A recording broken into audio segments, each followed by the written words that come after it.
Through this video, I'm using pen for demonstration purposes only.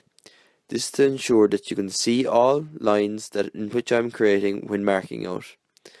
Pen is not used when marking wood, as it stains the wood as the ink from the pen get absorbed from the fibre of the wood. I'm only using the pen for demonstration purposes only so that you can see it, and pencil is always used when marking out. The marking gauge consists of 4 main parts: the stem, the stock, the locking screw, and also the spur.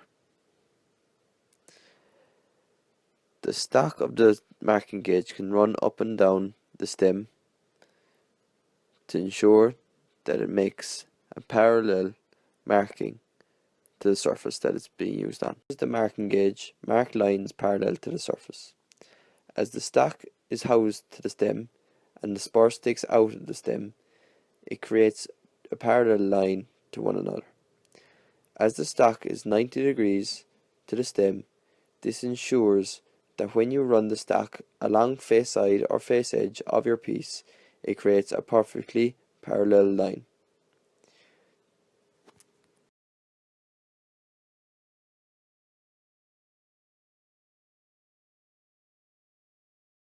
What does parallel mean? Parallel means two lines or surfaces that will never meet. For example, the two rails on a railway track, as shown in the picture. When setting the distance on the marking gauge, it is important to have good control over both the tool and the ruler. This is why we put our elbows into our sides to ensure that we have good control over both tools. If our hands were out in the air, both tools would have the tendency to move, and you wouldn't have as much control over both the tools as when your elbows are in by your side. When setting the distance between the stock and the spur, it is important to measure from the stock to the tip of the spur.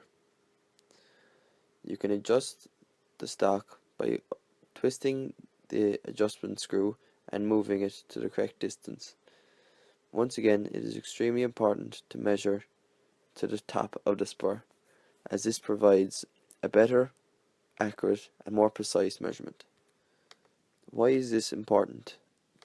This is important because it provides an accurate, precise marking.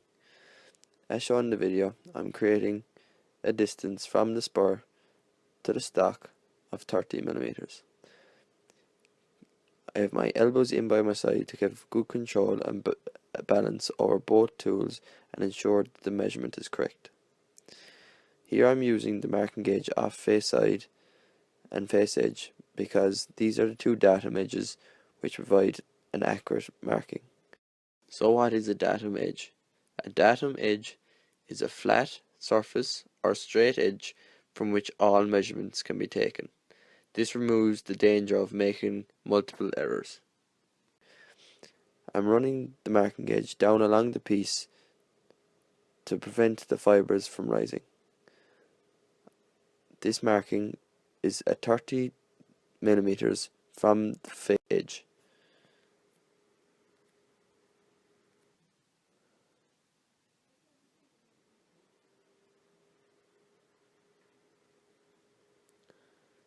This shows the measurement from the edge to our marking line of 30mm.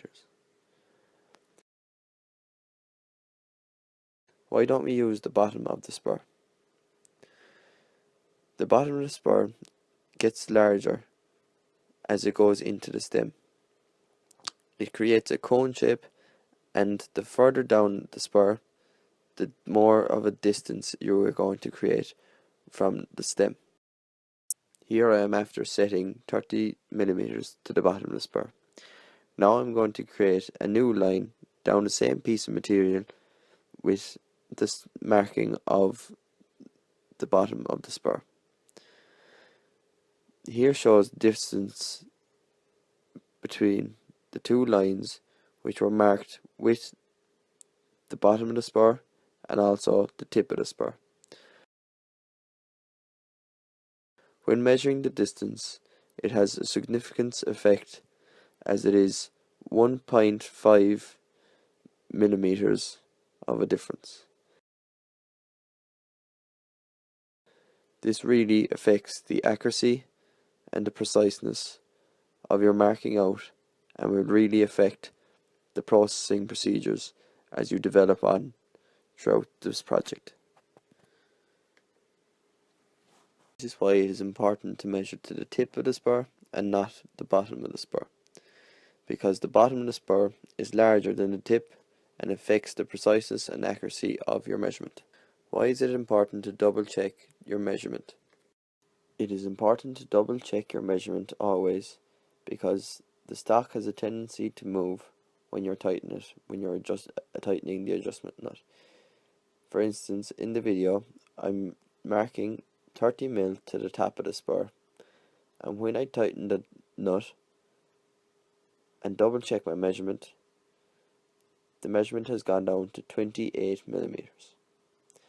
This is why it is extremely important to double check your measurement and ensure before you start marking out that your measurement is precise and accurate. Always double check your measurement and ensure that the marking is 30 mm as shown.